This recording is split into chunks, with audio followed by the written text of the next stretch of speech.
So today I'm going to talk to Maddie and Carly Puffenbarger, who own BC Dance Studio in Tucson. They took over the studio, get this, as a senior in high school and a freshman in college. The prior owner was phasing out, asked them to step in. It was kind of now or never. At such a young age, they started co-owning the studio. In a couple years, took over fully.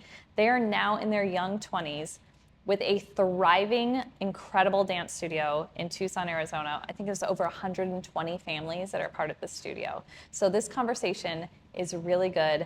There's some tears, there's some emotion, and most importantly, there's some great advice for young business owners. So stay tuned. Well, thank you guys for being here.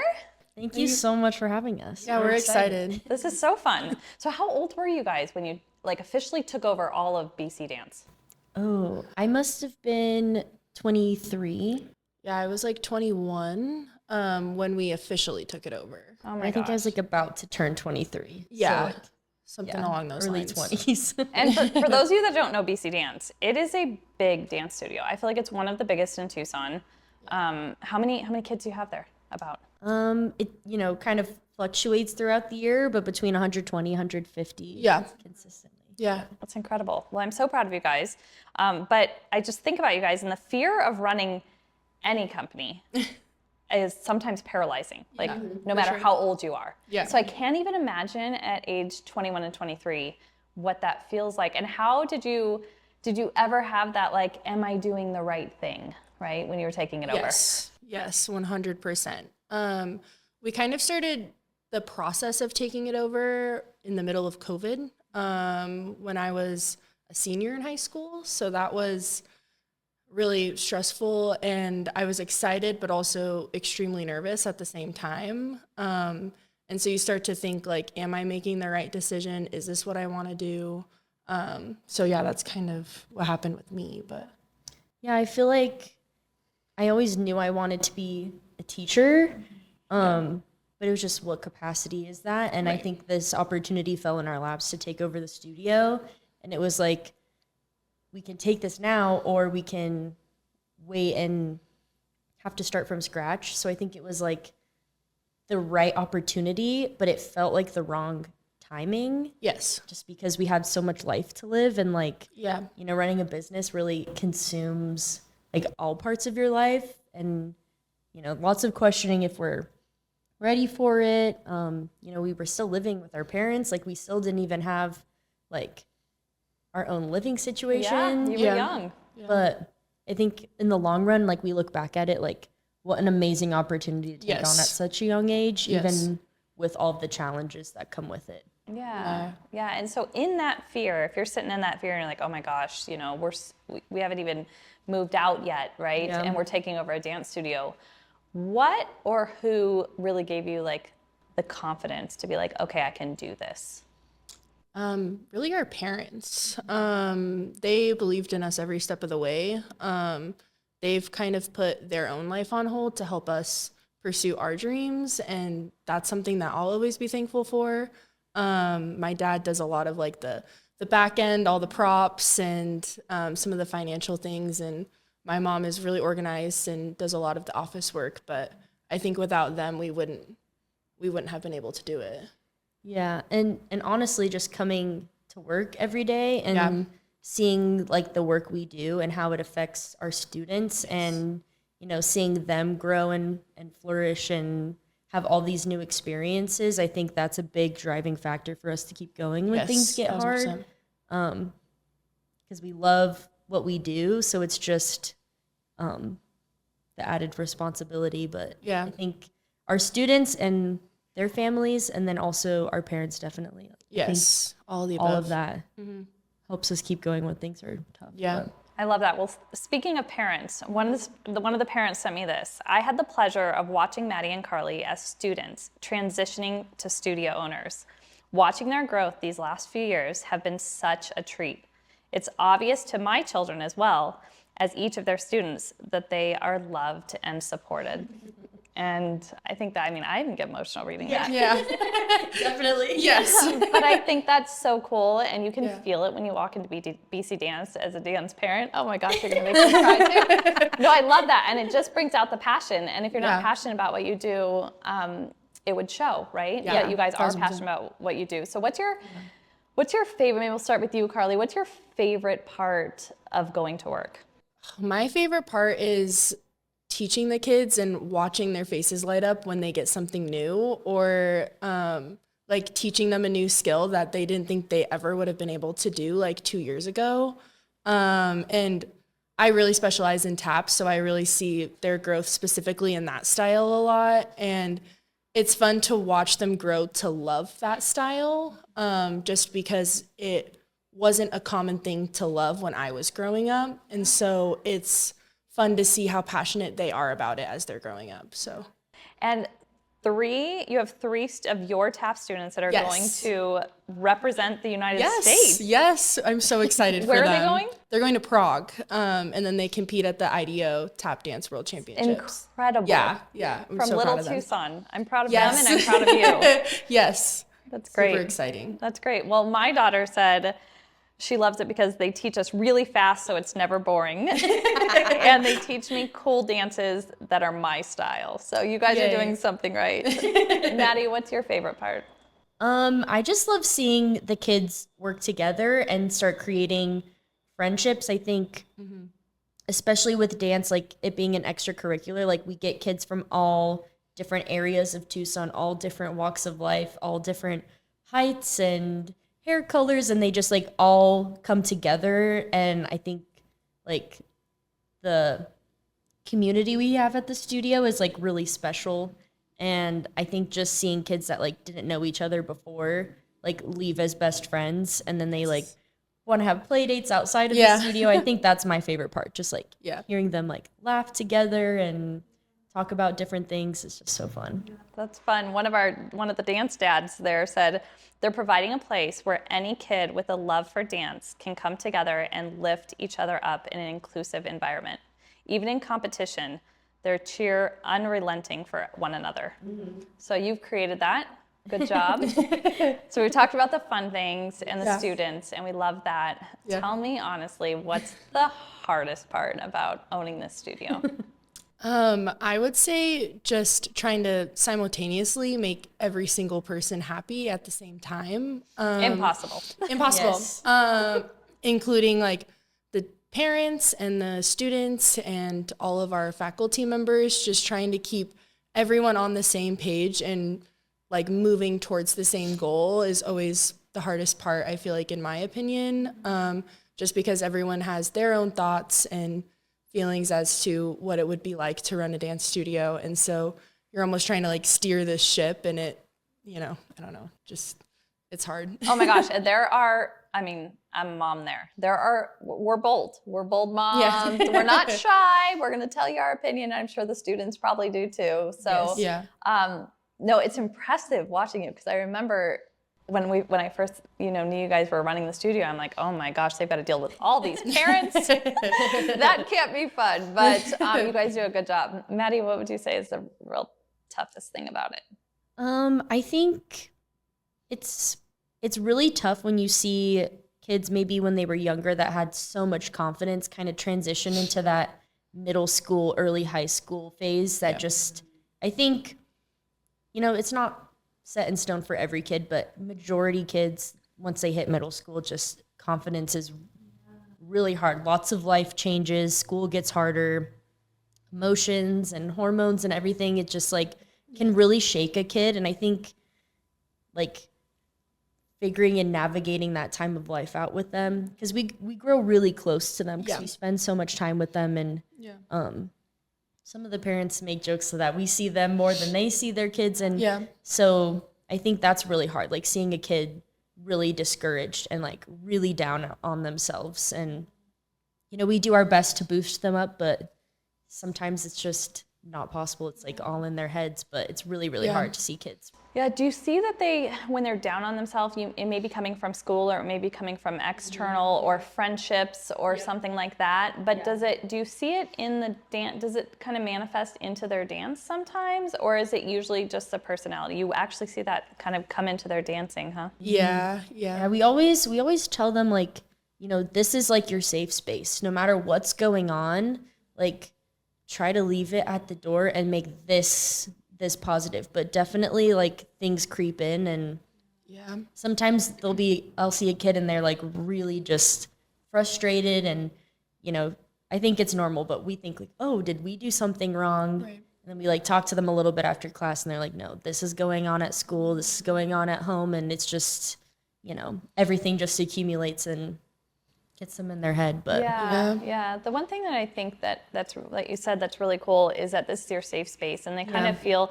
And you guys, although you acknowledge us parents and you're friends with a lot of the parents, you never like mingle in that parent. You kind of. This is your place. This is your time with the kids, and they have this special relationship with you. And I think you guys do a really good job at that. But I think that's really special for kids to have a place or other people that have been through it more recently than we have, right? I mean, I think the thing I remember the most in middle school was I didn't get invited to the sleepover. I was heartbroken. They all got invited, and I didn't get invited to sleepover, and that's I mean, it's gonna happen at some point, right? So navigating that, but they can go to someone that's maybe a little bit closer to their age. I think it's really special. Yeah. They also at that age start becoming more aware of like competition and comparison, and that's a really hard thing for us to navigate because we're all about just the growth of the dancer and preparing them for that life outside of high school and creating that fun space for them to learn in. But it gets difficult with that added aspect of competition, and dance is just a very special sport where it's not all cut and dry. It's like you're being judged, but it's all based on opinion. So that's really hard to explain to the kids sometimes. And it's very hard to navigate as a middle school, high school kid. Yes. Yeah. Even things like our Nutcracker, like one kid gets to be Clara. And they're very happy for their friends, but it's also very hard if that's a goal that they have and it didn't happen for them that year. Yeah. So who makes those decisions? Does the staff do it all together, or you guys are directing it, you guys are making it, or you choreographer, or what's the... Yeah, we have Pam and Norman, they're our main ballet faculty, so they're really heavily involved in making those decisions just because, I'm teaching younger ballet, but they kind of know where the kids are at when it comes to those main lead roles like Sugar Plum Fairy or Clara. Yeah. We want to make sure that the teachers feel like it's something that they're ready and they'll be successful in. So it's a group effort for sure, but it definitely weighs kind of heavy on their shoulders because they see them in those classes more than we do. That's kind of nice, though, for you guys, right? Like, but we can get, sometimes we have to direct it in a way where it's like, okay, the same person can't get the same things over and over and over again. So, or this person's working, this kid's working really hard, and you may not be seeing that, but they may deserve it more, kind of thing. Yeah. So they kind of bring to the table what they are thinking, and then we kind of bring in the other side of it so that we can find a happy medium. But we're also always thinking 4 or 5 years ahead of like, this kid may be Clara this year, but then we have an idea for what they're going to be in the spring or the following Nutcracker. So we kind of have this like idea in our heads, but I mean, so many things change that it's hard to completely predict it, but we try to even it out as much as possible while also giving the roles to those kids who are really working hard for them. So yeah, because as a studio versus like a professional dance company, like our job is to give all of the kids as many opportunities as possible. And so I think that's different, and especially for them because they're used to the professional dance setting where, they have to put on the best show possible. So they're going to pick, they want to pick the strongest people. But when it comes to being a dance school and working with kids, we're pushing everybody. We have to give equal opportunity to all of the kids. So it's a really hard balance. But at the end of the day, we're the business owners. So everything falls on our shoulders, no matter if it's mainly our decision or not. So we have to make sure it's something we feel good about. Got it. Great. So do you guys do anything to grow as a leader or grow as a person? I know you guys are growing as dancers a lot and choreographers, but what do you do to is there anything that you guys are doing now to kind of grow in that leadership area? I mean, I am consistently going up to Phoenix. And I'm working with my instructor, Zach, and he also owns a studio up in Phoenix. So we kind of compare notes as to like, what is he doing? What am I doing? How can we grow our studios in the best light possible? And so I'm just always up there kind of talking about new ideas and thinking about how we can grow as a unit. I think mentorship is so important. It's so important, especially someone that's in a similar field. Yes. And they're battling the same battle that you are, maybe in a different city. That's a great piece of advice for anyone that's running a business, is find a mentor. If they're in another city, it's almost even better. So when I opened the L offices, I had a mentor also that owned co-working spaces in other cities. And I flew her in to say, you know, what do you think about this? What do I do here? And it was so important when I first opened. Things that I didn't know were going to happen. And then I was like, oh, that's what she's talking about, right? So it would come up. So what about you, Maddie? Yeah, I think it's kind of the same thing, just a different person. One of my biggest mentors, she runs a dance company in LA, like a professional dance company, but also does training programs over the summer for like middle school, high school students. And then she travels throughout the year to different studios. And so she's actually coming down to the studio in a couple weeks to set competition choreo. And I always have her kind of, you know, give me notes on what we should have the kids work on or what areas maybe they can improve on. But I'm always like texting her, like, what could I do for this? Or I confide in her if like, you know, we're having a really tough week at the studio, or she's just a good, like, kind of emotional backboard, just Great. Get me back on track. But yeah, I love that. I think too, like taking it over at such a young age, it was hard for the other faculty members to get on board with a senior in high school now almost being their boss. And so that's been like a really hard thing for me personally to navigate. And I think you as well, especially with like Pam and Norman and some people that I grew up working with as a dancer. And so I think just kind of stepping outside of our space and learning from our different mentors is so helpful and kind of helps us bring our own thing to the table so that they continue to gain respect for us. Because I know that that's a tricky position to be in for them on the other end. So yeah, they were teaching you. They taught you guys. Yeah. And now you're their boss. Oh, I love it. I love that. So is there a skill that you wish that you would have had, or let's rephrase this. If you were giving advice to another studio owner getting ready to open their studio, they're young, what is a skill or something they should learn before doors open? Like, what do you wish you had built up before that happened?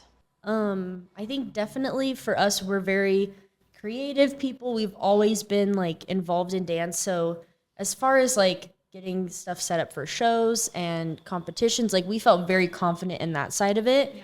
But the financial end of running a business and turning something that's like a fun extracurricular activity for kids and creative and putting on shows and then turning it into like a successful business was definitely something that's really hard to like mesh the two together. And I think it's a little bit of a unique type of business to run. Yes. Because you're trying to make as many opportunities for the kids without, you know, putting the families in like a financial crunch. Yes. And then also trying to keep everybody happy. It's like very tricky to like coordinate everything together. Yeah. So I think definitely as far as like a business side of it, like I would have definitely liked to be a little more prepared on, you know, understanding how we can make everything work. Yeah. I think financials is so important. And actually, Kyle and I were talking about this with Futurepreneur. We're so passionate about teaching entrepreneurship to kids because no matter what their passion is, if they don't know the entrepreneur side, they're starting off with the wrong foot, right? You could have a love for cooking pizza, but if you don't know the financials behind a pizza restaurant, you are not going to make it. And it's why half the restaurants fail, right? I truly believe that. Or you do hair, right? You're going to step into a studio, But hello, you've got to be profitable. You've got to pay rent. You've got to pay your rent at home. Yeah. You've got to pay your employees. A lot of times you'll pay your employees. I know Kyle owned a studio and she's like, I'd pay them and then I wouldn't have anything left for me, and you just get into that sometimes where you're the owner, you're like, well, this month I don't take home very much. Yeah. Hopefully next month I have more. So it is a balance because you love teaching dance and that's your passion. But you also have to bring in the marketing, bring in the money, bring in the kids. So, well, I think the environment you created are bringing the kids, and I hope that this kind of gets out to Tucson and to other areas and how amazing your studio is. I have one last quote from one of the moms. Says, Maddie and Carly are very intentional about the kind atmosphere they create and the education they provide. They nurture their students to push themselves to new levels, and we feel so lucky to have had a front row seat to their ambitious dreams coming to fruition. Oh, that's so nice. So we are so proud of you. Is there anything else you want to say about your studio or about business in general? We covered a lot of it. Yeah. I mean, we're currently building out a fourth studio. Yes. So that's very exciting. Yeah. We're just going to keep growing and a big thank you to all of the families who have continued to support us and help us grow. It's allowing us to open up new space for the dancers to grow. So we're really excited. You're expanding. Yes. And you deserve it. You put a lot of hard work in. So I'm proud of you. I'm glad you're in Tucson. And my girls just love it. So we have the Nutcracker coming up. Yes. So support BC Dance and come see the Nutcracker on December 13th. Yes. And thank you, ladies, for being in studio today. Yeah, and, thank you. We'll do it again. Yes. All right, perfect.